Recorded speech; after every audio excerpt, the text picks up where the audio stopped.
For centuries, men and women have stepped away from the table to fast, to pray, to seek something deeper. But what does a 40-day fast look like today? I'm Dr. Sam McKean of Fasting, and in this podcast, I invite you to walk with four ordinary people on an extraordinary journey. Welcome to the Modern 40-Day Fast. Today is day 0, Preparation Day. I'm Dr. Sam Sims, nurse anesthesiologist. Let's go. This is the podcast about how to prepare for your 40-day fast. Over the next 40 days, I am going to share with you experiences of individuals that I have helped and worked with that have fasted for 40 days. Men and women, some with food, some without food. So there are different ways to fast for 40 days.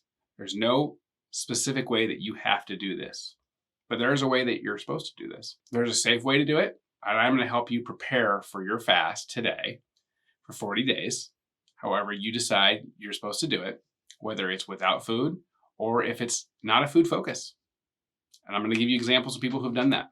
As we go through these 40 days, I'm going to read some of the comments of where people were at on that specific day when they were going through their 40 fast, men and women, and I'm going to share verses with you, help encourage you along the way. But the focus of this podcast is going to be for people doing 40 days without food because they need the most help, the most direction. So it will apply to you if you're doing it a non-food focused.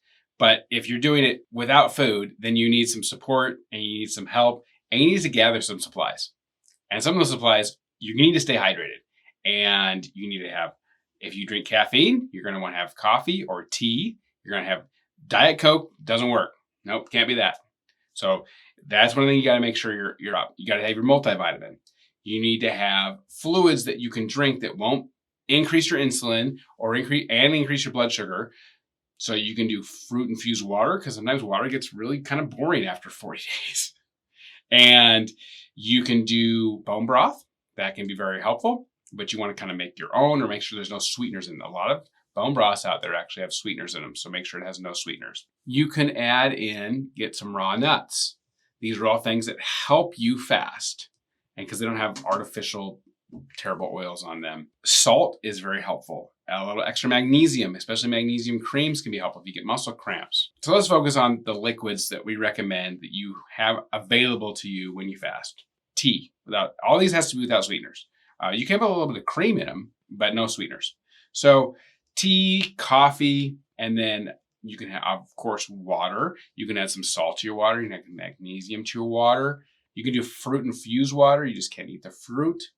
Spindrifts are kind of like my go-to brand that I like because it's sweetened with just a little bit of actual fruit juice. You can have about a tablespoon of juice in your water for 32 ounces. You can flavor it that way and it won't boost your insulin. It won't boost your blood sugar. Just drink it over time. You can add salt to your water, which I find is really good. It's basically like an electrolyte. If you start to get headaches, it might be because you're getting dehydrated. You're going to go to the bathroom a lot. So keep up on your electrolytes. And I'm also going to want you to get lab work. Lab work right at the very beginning, either the week before or the day of that you start your longer fast. You got to do it in the fastest state anyway. Sometimes it's easier to get on day 1. Sometimes it's easier to get the week beforehand. You're going to want to get a CBC and you're going to want to get a CMP kind of minimum. And I recommend you get your cholesterol as well. The reason why I want you to get all 3 of those is one, those things can drop while you're fasting and it may be just affecting you to supplement an electrolyte or a vitamin to help maintain that and keep it safe. So that's what I'm going to recommend. Also, there's a thing called refeeding syndrome that's really rare in the US because we have enough nutrients in our food. But you want to make sure you have enough B vitamins and phosphorus at the very end, and you don't spike your blood sugar when you re-eat at the very end of your fast. But we'll go into that details as you get closer to the end of your fast. And then repeat the blood work at least once a week. If you've done longer fasts, then you may be able to go a little longer. I know I can go 14 days without problems. Beginning, I get my lab work and then I usually get it on day 14 or around there. And then every week after that and see what I need to supplement in there. You're going to want a multivitamin. All the research supports longer fasts with a multivitamin. Not any specific one is recommended, but you're going to want to take a multivitamin every day. And then there's these things called fasting fuels. What we've learned from fast mimicking is that you can actually consume certain things that actually allow you to keep fasting and still get the benefits. So it might be coffee. You can have some raw nuts. There's some things that you can actually have that can help you fast, help you continue to fast. They're not cheats. They're things to help you fast and keep going. So I call those fasting fuels. One of the ones actually that I'm going to recommend today is quail eggs. You can get hard-boiled quail eggs in a jar. They're 15 calories a piece. They're fat and protein. And they help you actually maintain, like for me, I need a little extra B12 vitamin when I fast because my platelets got a little low. So adding in one quail egg to my multivitamin, 15 calories, won't break your fast. You'll be just fine. So the other thing is like, but my wife had a hard time with gluconeogenesis. So she needed some alanine to be added into her supplementation. And that's why I recommend you get your cholesterol tested, because her cholesterol was really high and her blood sugar was really low. And we found out it's because her body was not converting that. So what you may find with your lab work is if you're not feeling well or something that's wrong, you can actually go ahead and just research your own lab work and say, what's going on here? Why is my cholesterol high, blood sugar low in the fasted state? And that's where we added some amino acids called alanine, but an egg's a good source of it. So some quail eggs. Again, quail eggs are a good choice. You can eat half a chicken egg too. But you're not gonna eat a bunch of that. It just kind of depends if your body currently needs that. You may not. If you drink caffeine every day, you either need to wean yourself off of that, or you need to probably keep the caffeine intake about the same. Otherwise, you will get headaches. I drink coffee. Coffee does not send me my insulin. It does for other people. Some people drink coffee. It makes them very hungry. It doesn't make me hungry. So tea is another choice. You can also try caffeine capsules or caffeine pills. You just want to avoid any sweeteners or artificial sweeteners. When you taste something sweet, it naturally boosts your insulin up. Even though your blood sugar may not change, your insulin will go up, and your body's expecting to get sugar. So artificial sweeteners do boost your insulin and can make you hungry. So just be aware of that. I recommend no artificial sweeteners during your fast. And then consider your last meal. What do you want for your last meal? My first last meal was barbacoa nachos. And then I went and fasted for 40 days. There's other options. One of the things that people recommend or they do is actually take communion for their last meal. It was the Last Supper. So maybe it's an idea to take communion for your last meal. But share it with someone and decide what you want to do. I would make sure that you don't do anything overly sweet because it will be harder the next day, but that's up to you. You're going to want to avoid some sweeteners a few days ahead of time. It makes it easier to fast. And you may want to fast a couple days before your long fast. I find that to be very helpful and very beneficial. It makes it a lot easier. But the best fasting fuel is going to be prayer. There's a reason why it says prayer and fasting in the Bible. There's a reason why the Beatitudes say prayer and fasting, because that's your number one. When you feel the hunger, when you feel the pain, it's not that bad, especially if you're new to it. Your hunger actually goes away after a couple of days, which is actually pretty incredible. But when you feel those temptations, then prayer is your first choice. And it's a reminder. If you're doing this for 40 days, it's a reminder to pray. Every time you get hungry, reminder to pray. And everybody's experienced those situations where they've been hungry, but then they got really busy and it's been hours later and they didn't get a chance to eat. They're not hungry because there was a hormone response. So a lot of the times that you're hungry, it's just a hormone response called ghrelin, and you just got to get past it. And you can drown it with liquids. Drown the gremlin, as I like to call it sometimes, and get past it. But pray also. Reminder to pray and then drink some water or drink another fasting fuel. And the reason why I call them fasting fuels is because there are certain foods that you can actually have. And I'll share some of those as we go along to help you, to encourage you, to give you tools. These are tools, not rules, but they're also not meant to be cheats. Well, I'm fasting, so I'm going to have this. You have to be careful about that. And that was one of the things that I had in my own experience, my 40-day fast. I could have it, but I didn't need it. And I had it just to have it. So we all can learn, even myself. Fasting fuels are tools to help you keep going, not to help you cheat on your fast. Can you actually fast for 40 days? Yes, I've done it 3 times. And I'm still here, I'm still alive, and I'm still healthy. So you can do it. Men and women can do it. And there are different ways to do it. For example, like I said, sometimes it's not a food focus. One of my fasts, I did a food focused fast the first time. And at the end of that, I talked to an individual about, I think it might actually be more difficult to do a no negative self-talk for 40 days than actually go without food. Actually think about how those things that you talk down about yourself and not allow yourself to say that. And that individual took that to heart and did it. And after that experience, they inspired me to do the same thing. And it was quite powerful. So it isn't always just no food. It can change your life if you just say, I'm not going to talk down about myself anymore for 40 days. I told it to someone else and they said, I would actually need a no prideful self-talk for 40 days. And so there are different ways to do this, and there are different ways to focus, and there's different ways to be mentally healthy and fast, whether it's food or not. So your fast may encourage someone else to do their fast. When I started, I had fasted for 4 years and never did a 40-day fast. And it wasn't until after I helped 2 other people do their 40-day fast that I was inspired to do one myself. This fast, I'm trying to inspire you to do it because I've done it and I've helped other people do it. But you may inspire people in turn to do a 40-day fast in a completely different way than you've ever done one. And I want to point out that somebody's fasting for this podcast right now for 40 days. That's pretty incredible. They started today. It's important for them, but for you. So somebody's fasting for you right now. So over the next 40 days, we're going to talk about that. We're going to share people's experiences that they had on that specific day, what they were going through.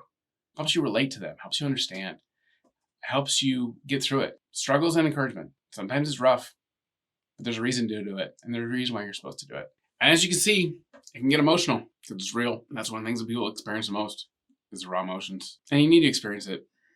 And it's good for you. And it's eye-opening. It's wonderful. It's heartbreaking. And it's really real. And it breaks through some of those chains that just have been holding you down or holding you back. It opens you up to experience God in ways you've never expected. And it helps you in ways that you never thought. So some examples of verses, if you're doing this for mental clarity or you're doing, depression is really common, but also being too prideful. So I'm going to give you two verses, one for kind of each one. One of the ways you can humble yourself before God is you can fast. And so in Luke 14:11, if you're being too prideful, for everyone who exalts himself will be humbled, and he who humbles himself will be exalted. So that would be if you're being too prideful. And it's also motivating to you if you're actually fasting and humbling yourself that you'll be exalted. Isaiah 41:10 is, I think this is a really good verse to kind of think about if you're going to fast for 40 days with no food. Fear not, for I am with you, and be not dismayed, for I am your God. I will strengthen you. I will help you. I will uphold you with my righteous right hand. I think that's really good to kind of think about that he will help you and be not dismayed. Fasting is not optional in the Bible. It's mentioned. The only time it's ever said that not to fast is when Jesus was physically here with his disciples. He said they're not fasting, but when the bridegroom leaves, then they will fast. And Matthew 7:24, he says, therefore, whoever hears these sayings of mine and does them, I will liken him to a wise man who built his house on the rock. So, and does them. Fasting is not considered optional. I don't know why we think it's optional, but everybody seems to think it's optional, but it's not optional. So that's the religious side of it, but also all of your ancestors actually fasted. They didn't know when they were going to get their next meal. They ate and they fasted. They ate and they fasted. Your genetics are from people that survived by fasting. The fat on your body has a purpose, and it's energy, it's stored energy, and the purpose is when you fast. 10 pounds of excess fat is about 17 to 18 days of extra energy. Now, who shouldn't fast? If you're pregnant, you shouldn't fast. If you're breastfeeding, I certainly would recommend you fast for 40 days. You may be able to fast during the day a little bit, as long as your milk production doesn't drop. Adolescents need to be careful if they were going to fast. I wouldn't recommend an adolescent fast for 40 days. And if your BMI is below 17, you shouldn't fast. So if you're on the skinnier side and you want to do a longer fast, you may not be able to actually fast from food the entire time. The health benefits of fasting are for people who actually have excess weight. And so if your weight is below a BMI of 17, then there's some real health risks. So be careful of that. If you're close to that weight, maybe you fast one meal, but also just be aware that you may need to fast for something else. And if your weight is getting close to that, that's why I recommend that you weigh yourself when you do the fast. If you're going to do 40 days, I weigh myself once a week. I don't want to fixate on the scale. You're going to lose some weight. You're going to lose a lot faster, especially in the beginning, and then you're going to start losing weight a little bit slower. When I prepared for my 40-day fast, it's because I like data. I weighed myself. I got a DEXA scan so I could see, I could check my body to see how much fat I was losing and whether I was going to lose muscle or not. I did not lose any muscle. You can tell by the pictures. And I decided I was going to weigh myself once a week. If my BMI ever got below 18.4, I'd start weighing myself daily. That was not an issue for me. And I've started avoiding sweeteners 4 days before my fast started. So that's what I recommended. And then I did a couple prep fasts before I went in my 40-day fast to make it a little easier. I did a 16-hour fast and then 2 24-hour fasts the week before. So it made my transition a lot faster. Obviously, if it's a spiritual fast, you should pray about it, whether you're supposed to do it, and name it. I'll come up with a name. My first one was the obedience fast. At this point, I've done 3 40-day fasts, 2 with a food focus and 1 with a mental focus. Example of mental focus fasts would be you can fast from your phone, you can fast from social media, you can fast from negative self-talk, you can fast from being too prideful, gossiping, alcohol, tobacco, spending. I recommend if you're going to do the fast, though, you fast at least 1 meal a day. Me, it's easier to fast breakfast. Some people might be supper. I don't recommend dry fasting. That means where you don't have any liquid. There's a few times in the Bible that it does occur, but mostly people were pretty sedentary when it happened. And the Esther fast is she didn't have any liquid. And then also Paul did that also when he encountered Jesus on the Damascus Road. But I don't recommend a dry fast. They're not really healthy or they're safe after 3 days. And for most people, they might not be safe at all. One of the things I would recommend you do as far as preparing for your fast, if you have any health issues or medical diagnoses, I would recommend going to PubMed.com and putting in your diagnosis and then put fasting or intermittent fasting in. Most likely you'll find that it is extremely beneficial for you to fast, but there may be some situations where you find it's not. Then to prepare for your fast, one of the things that you want to do is take pictures with your clothes on, because that's how most people are going to see you. So take pictures of your clothes on to start. You can take pictures without your clothes on if you want to, but don't show those to anybody else. One of the things that's interesting about a 40-day fast is, yes, you will lose weight significantly, but most people won't notice it until you've lost about 30 pounds. So unless they haven't seen you in a little while. I didn't tell anybody on my first 40-day fast, and most people didn't even notice. And it's up to you to tell people, and it's up to you to decide if you're going to do it with other people or not. I'm excited you're here, and I want to help you get ready, and I want to help you get through it. It's going to be some amazing 40 days. I recommend today's Bible reading. It would be Isaiah 58. That is the fasting chapter. And it starts out with actually people fasting the wrong way, and then talks about how people fast the right way. And one of the things that's really incredible about Isaiah 58 is it talks about the Lord your God being your rear guard when you fast. And you know that's the answer to why there's no protection for the back of the armor of God. Because if you fast the way God wants you to fast, He is your rear guard. He is your protection for the back. So join us in this journey that God has called you to do. Join us every day for 40 days. It's going to be quite incredible. It's going to be life-changing. And the whole time, God's going to be there with you. And I'm going to help you get through it. So join me tomorrow. We start day 1, and I'll share some encouraging words from day 1 from other people who have gone through it. So today is your day to get ready, get prepared, and I'll see you tomorrow on day 1.